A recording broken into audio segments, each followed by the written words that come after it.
Hello friends अपना देखছেন help for education channel. বন্ধুরা, Utsashree teachers transfer new update. Utsashree পোর্টালটি আবার খুলে গেছে। যারা আবেদন করছেন তারা অবশ্যই এগুলি মনোযোগ দিয়ে শুনবেন, এবং যারা উচ্চশ্রী পোর্টালে আবেদন কিভাবে করবেন বা অনেকগুলি প্রশ্ন করেছেন সেই প্রশ্নের উত্তর আপনাদের কাছে তুলে ধরেছি। যেমন এনি আদার গ্রাউন্ডে যারা আবেদন করবেন, আবেদন করার সময় কী কী ডকুমেন্ট লাগবে ও কী লিখবেন তাও আমি এই ভিডিওর মধ্যে জানিয়ে দিয়েছি। এবং যারা অলরেডি আগে আবেদন করে নিয়েছেন, নতুন সরকার আসার আগে যারা আবেদন করেছেন উচ্চশ্রী পোর্টাল, যদিও অনেকদিন আগে বন্ধ ছিল, তার আগে যারা ট্রান্সফারের জন্য গ্যালান্ট ট্রান্সফার আবেদন করেছেন তারা কি করবেন, বা ট্রান্সফার পাননি বা স্কুলে সেই ভ্যাকেন্সিটা নেই, আগে আবেদন করে ফেলেছেন কিন্তু সেই ভ্যাকেন্সিটা আপনারা দেখা যাচ্ছে না, তখন আপনি কি করবেন। এবং ভ্যাকেন্সি নিয়ে অনেকের সমস্যা হচ্ছে, যারা যারা আবেদন করে নিয়েছেন কিন্তু ভ্যাকেন্সির সমস্যা দেখা যাচ্ছে, তাদের জন্য এই ভিডিওটি নিয়ে এসেছি আমরা।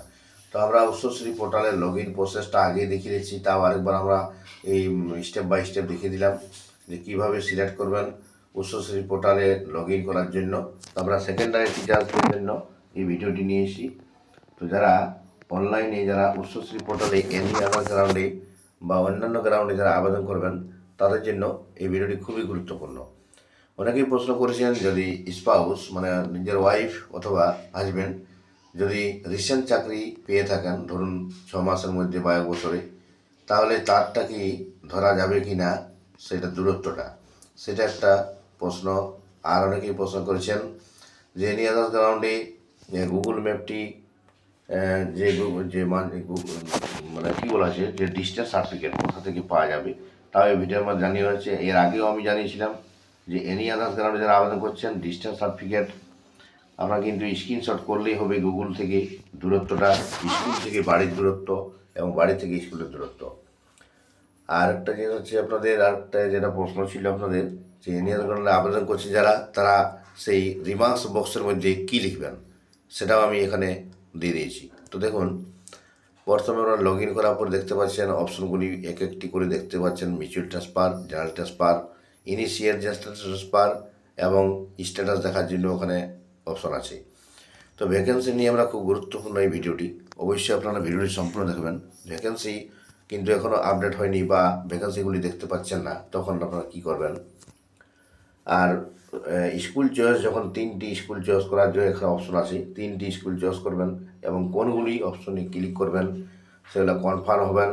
ফাইনালাইজ করার আগে অবশ্যই আপনারা ভিডিওটি সম্পূর্ণ দেখে জেনে নেন, তারপরে আপনারা ফাইনালাইজ করবেন। তো আমরা এখন উচ্চশ্রী পোর্টালের মাধ্যমে আছি। আমরা দেখাবো, দেখুন এই যে আবেদনটা, দেখুন এই যে স্কুল অপশনগুলি দেখতে পাচ্ছেন, অ্যাড মোর স্কুল, এখানে কিন্তু লেখা আছে চেক ভ্যাকেন্সি, এখানে দেখতে পাবেন যে ভ্যাকেন্সিটা আছে কি না সেটাও এখানে বলে দেওয়া হয়েছে। তো এখানে দেখতে পাচ্ছেন প্রত্যেকটি ভ্যাকেন্সি আপনারা দেখে নেবেন নিজের নিজের সাব ডিভিশনে, কোন জেলায় যেতে চান, কোন সাব ডিভিশনে যেতে চান এবং কোন বিদ্যালয়ে যেতে চান, 3টি অপশন আপনারা কিন্তু করতে পারবেন। তো আমরা এক একটি করে আপনারা অবশ্যই দেখুন। তো যারা যাদের ওয়াইফের 6 মাস মাত্র চাকরি করা হয়েছে, তারা কিন্তু দূরত্বটা দেখাতে পারবেন, মানে আপনার নিজে চাকরি করছেন এবং সেখান থেকে আপনার ওয়াইফের বা আপনার হাজব্যান্ডের চাকরি স্থল, কর্মস্থল কতটা দূরত্ব, তাও কিন্তু এখানে দেখে আপনারা আবেদন করতে পারবেন নির্দ্বিধায়, সেটা কিন্তু গ্রাহ্য হবে। এবং প্রতিটি বিদ্যালয়ে 10% টিচারকেই এই ট্রান্সফারের আওতায় আনা হবে। তো এখানে ভ্যাকেন্সিগুলি অবশ্যই আপনারা চেক করবেন। এরপরে আমরা পুরো ডিটেলসটা বলে দিয়েছি, পুরো ভিডিওটি আপনারা অবশ্যই স্কিপ না করে দেখার চেষ্টা করুন, এবং যদি কোনো প্রশ্ন থাকে অবশ্যই আপনারা কমেন্ট বক্সে জানাবেন, আমরা যতটা পারি আপনাদের উত্তর দেওয়ার চেষ্টা করব। তো বন্ধুরা, দেখতে পাচ্ছেন আমরা যখনই স্কুল বাছাই করবেন, স্কুল বাছাই করার সময় একটা জিনিস লক্ষ্য রাখবেন যে যদি ভ্যাকেন্সিটি আছে কি না, মনে করুন সিলেক্ট করে দিয়েছেন, এরপরে সিলেক্ট করার আগে আগে দেখে নিলেন ভ্যাকেন্সিগুলি ক্লিয়ার, আগে দেখার পরেই আপনারা ফাইনালাইজ করবেন। এই দেখতে পাচ্ছেন ফাইনালাইজ, এই যে সেলফ ট্রান্সফার ফাইনালাইজ, এই ফাইনালাইজ করার আগে এখানে দেখতে পাচ্ছেন এই জায়গাটায় ক্লিক করবেন, তারপরে সেলফ ফাইনালাইজ করবেন। সেলফ ফাইনালাইজ করার আগে অবশ্যই আপনারা যে বিদ্যালয়টি চয়েস করছেন সেই বিদ্যালয়ে গিয়ে প্রথমে সেই বিদ্যালয়ের যে প্রধান শিক্ষক আছেন ওনাকে দিয়ে কনফার্মেশন করবেন যে ভ্যাকেন্সিটা আছে কি না, তারপরেই কিন্তু আপনারা এই ভ্যাকেন্সি কনফার্মেশন করবেন আবেদন করার সময়। না কিন্তু সেই আবেদন করার পরেও আপনি হয়তো ট্রান্সফার অ্যাপ্লিকেশনটি ফরওয়ার্ড হয়ে যাওয়ার পরেও সেই স্কুলটি পাবেন না। যদি ভ্যাকেন্সি সঠিকভাবে না থাকে সেটা কিন্তু আপনারা অবশ্যই ক্লিয়ার করে জেনে নেবেন, তবেই সেই বিদ্যালয়ের জন্য আপনারা অপশনে রাখবেন, সেই বিদ্যালয়টি অপশন রাখবেন, এটা কিন্তু মাথায় রাখবেন। আরেকটা জিনিস, এনি আদার্স গ্রাউন্ডে যারা আবেদন করছেন তারা কি লিখবেন দেখুন, এইভাবে আপনারা লিখতে পারেন। আমরা দেখেছি রিজন যেন এনি আদার্সে ঘুরে আদার ডিটেলস, এখানে লিখবেন the distance between my home and school is এত kilometre, my father is no more, my mother is old aged and physically weak, so I want to take care of my mother in this situation, but it is difficult to look after my old aged alone mother. এখানে এইভাবে আমরা লিখেছি, আপনারা কিন্তু আলাদাভাবেও লিখতে পারেন, শুধুমাত্র এখানে কিলোমিটারটা আপনাদের চেঞ্জ হবে এবং নিচে আপনারা বিভিন্নভাবে আপনারা যে কারণে আপনারা ট্রান্সফার করছেন সেইভাবে আপনারা কিন্তু এখানে লিখতে পারেন। এরপর দেখুন সাপোর্টিং ডকুমেন্টসে করে যদি আপনারা ক্লিক করি এখানে ভিউ ফাইলস, যেখানে যেহেতু এটা সেলফ ফাইনালাইজ হয়ে গেছে তাই এইরকম দেখা যাবে আপনার। এখানে যেহেতু আপলোড করে নিয়েছি আমরা, এখানে যেটা আপলোড করেছি গুগল থেকে ম্যাপটি, গুগলের ম্যাপ আপনারা ডাউনলোড করেছি যে কত থেকে বিদ্যালয় থেকে বাড়ির দূরত্ব কত কিলোমিটার, সেটা কিন্তু আমরা ওই গুগল ম্যাপ স্ক্রিনশট করে সেটা আমরা বাড়ির অ্যাড্রেস এবং স্কুলের অ্যাড্রেস এবং স্কুল থেকে বাড়ির দূরত্ব কত কিলোমিটার সেটা নিচে লেখার পরে আপনারা আপলোড করেছি। সেটা আগের ভিডিওতে আমরা দেখিয়ে দিয়েছি, দেখতে পাচ্ছেন এই যে গুগল ম্যাপটি, এই ম্যাপটি আমরা কিন্তু এখানে আপলোড করেছি, সেটা আমরা এখানে ভিউ ফাইলে ক্লিক করলে দেখতে পাবো।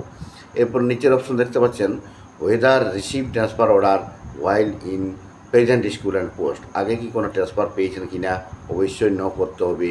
তারপর দেখুন in case applicant is under order of suspension, কোনো কেস থাকলে ট্রান্সফার পাবেন তাই এখানে ন করবেন। তারপরে present serving school of applicant is away from spouse, যদি আপনারা ওয়াইফ অথবা হাজব্যান্ড চাকরি করেন তাহলে কিন্তু এখানে কত দূরত্ব কত কিলোমিটার দূরত্বে চাকরি করেন সেই সেটা লিখতে হবে। এরপরে distance between present school and permanent address as noted in service book অনুযায়ী আপনার কিলোমিটারটা এখানে লিখতে হবে। ডিস্টেন্স সাপোর্টিং ডকুমেন্টস, এখানে ডিস্টেন্স সাপোর্টিং যে আপনার বাড়ি থেকে স্কুলের দূরত্ব কত কিলোমিটার, এইখানে গুগল ম্যাপটা আপনারা অবশ্যই এখানে আপলোড করবেন। আর এখানে যেটা উপরে দেখতে পাচ্ছেন আদার, যেটা ডিটেলস রিজন মানে এনি আদার্স এবং আদার ডিটেলসে ঘরে এখানে কিন্তু আপনারা যে ডকুমেন্টসটা সেই ডকুমেন্টসটা ওই একই দূরত্বটাই দিয়ে দিতে পারেন, কারণ এখানে আদার ডিটেলসে আপনার দূরত্বটাই দেখিয়েছেন এবং বিভিন্ন কারণ দেখিয়েছেন। আচ্ছা, বাবা মায়ের অসুস্থতাও আপনারা কোনো ডকুমেন্টস দিতে পারেন এখানে। আর অ্যাকচুয়ালি যে গুগল ম্যাপের যে স্ক্রিনশটটা সেটা কিন্তু এইখানে আপলোড হবে। তো বুঝতে পারছেন বন্ধুরা। এরপরে দেখুন অ্যানি রিফিউজাল জেনারেল ট্রান্সফার, আগে ট্রান্সফার পাওয়ার পরে কি আপনি রিফিউজ করেছেন বা অস্বীকার করেছেন, এখানে অবশ্যই না। এরপরে আপনারা ফাইনালাইজ করবেন, তখন আপনাদের কাছে সেলফ ট্রান্সফার ফাইনালাইজড হয়ে যাবে এবং একটা আইডি পাবেন। আমি আইডি দেখাচ্ছি, এই দেখতে পাচ্ছেন দেখুন এখানে সেলফ ট্রান্সফার প্রপোজাল আইডি, এইভাবে একটা আইডি দেখতে পাবেন। এটা দিয়ে আপনারা পরবর্তীকালে স্ট্যাটাসটা চেক করতে পারবেন। কীভাবে স্ট্যাটাস চেক করবেন আমরা পরবর্তী ভিডিওতে অবশ্যই জানাবো আপনাকে। তো বন্ধুরা ভিডিওটি লাইক শেয়ার করবেন, চ্যানেলটিকে সাবস্ক্রাইব করবেন এবং এইভাবে আবেদন করবেন। আপনারা স্কুল বাছাইয়ের সময় অবশ্যই আপনারা সাবধানতা অবলম্বন করবেন, সঠিকভাবে স্কুল বাছাই করবেন।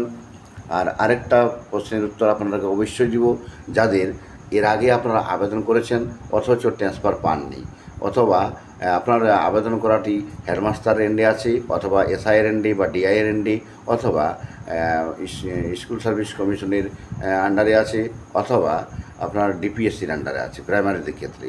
তো তারপরে আপনারা কিন্তু ট্রান্সফার পাননি বা রিকমেন্ডেশন পাননি, তখন আপনারা কিন্তু কী করবেন, যে দেখছেন যে স্কুলগুলি আপনি পছন্দ করেছেন সেই বিদ্যালয়গুলি কিন্তু এখন আর সেই ভ্যাকেন্সি নেই, তখন আপনারা অবশ্যই আপনাকে রিকোয়েস্ট করে সেই আবেদনটি দেখবেন।